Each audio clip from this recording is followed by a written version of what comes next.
안녕하십니까, 윤세입니다. 오늘은 2022년 정책 정향이 발표되었는데요. 그 내용 중에서 소상공인과 관련된 내용을 발췌해서 알려드리려고 합니다. 소상공인 손실보상, 금융지원, 창업, 성장, 폐업 지원 여러 가지 내용이 있으니까요. 소상공인 분들은 꼭 시청하시기 바랍니다. 구독과 좋아요는 제가 여러분들에게 지속적으로 더 좋은 정보를 만드는데 큰 힘이 됩니다. 감사합니다. 어저께 그러니까 12월 20일 관계부처 합동으로 2022년 경제정책 방향이 발표되었습니다. 그 내용을 한번 보면요. 이렇게 많은 내용이 있는데요. 보시다시피 147페이지가 넘습니다. 저는 이 중에서 다 알려드릴 건 아니고요. 그 중에서 소상공인하고 관련된 내용이 바로 여기에 있습니다. 2022년 경제정책 방향 그 두 번째 민생경제 회복 본격화에 있는데요. 이 내용을 알려드리려고 합니다. 큰 제목들 위주로 제가 알려드리고요. 궁금하신 내용은 세부적인 내용을 살펴보시기 바랍니다. 자, 그럼 시작하겠습니다. 민생경제 회복 본격화라고 해서 이렇게 나오는데요. 소상공인 제도약 지원에 세 가지 내용이 있습니다. 그래서 첫 번째는 피해 소상공인의 신속한 회복 경영 정상화 지원, 두 번째는 지속 가능한 소상공인 경영 생태계 구축, 세 번째는 주요 업종별 맞춤형 지원 지속입니다. 이 세 가지를 오늘 보겠습니다. 첫 번째, 손실보상 지급입니다. 그래서 3, 4분기 이어서 4, 4분기 이후에 손실보상도 차질 없이 지급하겠다고 하고요. 분기별 하한액을 10만원에서 50만원으로 상향했습니다. 이 손실보상 지급에 대한 내용은 이번 주에 또 자세한 내용이 나온다고 해서요. 이 자세한 내용은 넘어가도록 하겠습니다. 다음에는 금융지원 지속입니다. 코로나 피해 저신용 소상공인 등의 긴급한 자금애로 해소를 위해서 총 35조 8천억 원의 규모의 저리 자금 공급을 지속한다고 합니다. 보시면 희망대출 플러스 같은 경우에는 금지 제한 경영위기 업종이고요. 저신용, 중신용은 5조 2천억에서 연 1% 1천만원 한도로 지원하고요. 그 다음에 고신용은 연 1.5% 1천만원 한도 지원입니다. 일상회복 특별융자는 인원 시설 제한 플러스 여행, 공연, 전시입니다. 이분들은 연 1% 2천만원 한도입니다. 소진기금 일반융자 같은 경우에는 2, 3%고요. 그 다음에 청년 신규 창업자 등에게 지원하고요. 지신보 시중은행 융자 같은 경우에는 연 2에서 3%대로 일반 업종에 지원한다고 합니다. 다음에는 경영비용 부담 경감에 대해서 한번 보겠습니다. 인원시설 이용 제한업종 등의 소규모 사업자 대상 종합소득세 중간 예납분 납부를 3개월 추가로 유예한다고 합니다. 착한 임대인 세제 지원 및 공공부문의 소상공인 중소기업 대상 임대료를 인하 조치를 지속하고요. 코로나 피해로 폐업한 소상공인 등의 상가 임대차 계약 해지권을 부여하는 상가 임대차 보호법도 시행합니다. 보험료 공과금, 소상공인 등 대상 납부유예 3개월 추가 연장합니다. 인원시설 이용 제한업종에 대한 지자체의 교통유발 부담금 경감 조치 근거를 명확히 하는 등 규정 정비 추진하고요. 0%대 결제 수수료를 지원하는 제로페이 가맹점을 2022년 160만 개까지 확대한다고 합니다. 두 번째는 지속 가능한 소상공인 경영 생태계 구축입니다. 경영 위기 단계 선제적 재개 지원 강화입니다.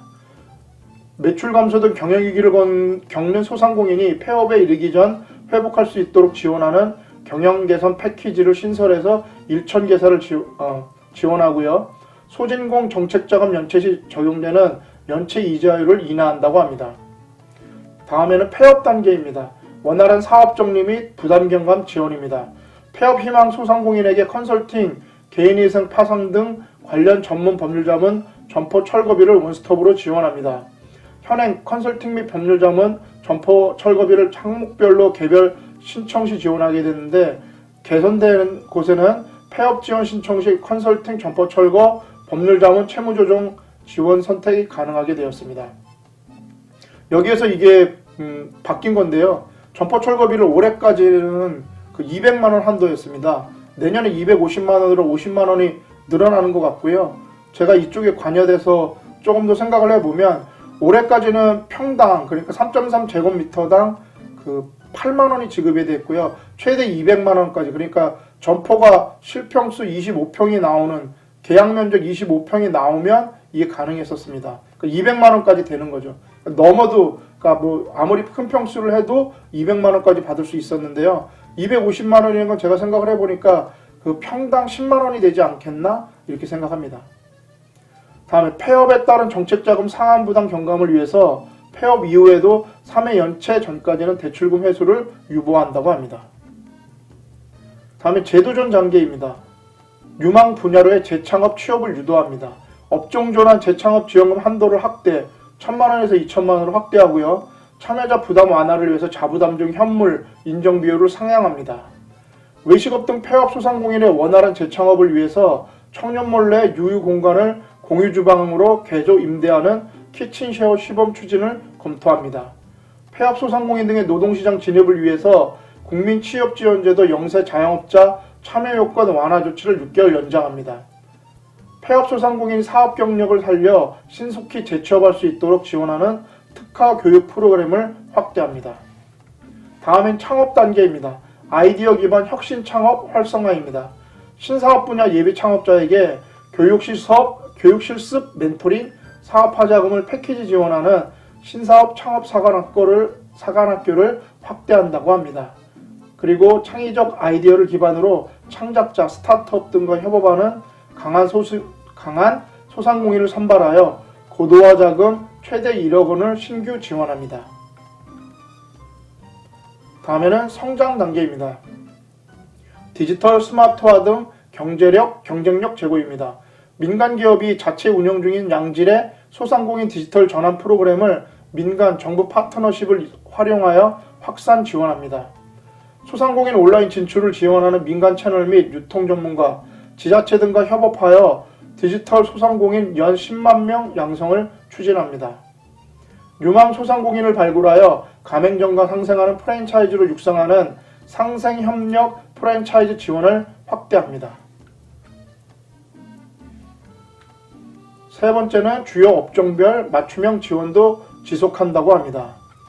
특별 고용 지원 업종, 여행, 관광, 공연, 전시업 등의 업황 및 고용 여건 등을 고려하여 지정기간 연장 여부를 검토하고요. 2022년 관광기금 등 융자 규모를 550억 원 확대하고 전체 대출 잔액에 대해 한시적으로 금리 최대 1%포인트를 인하한다고 합니다.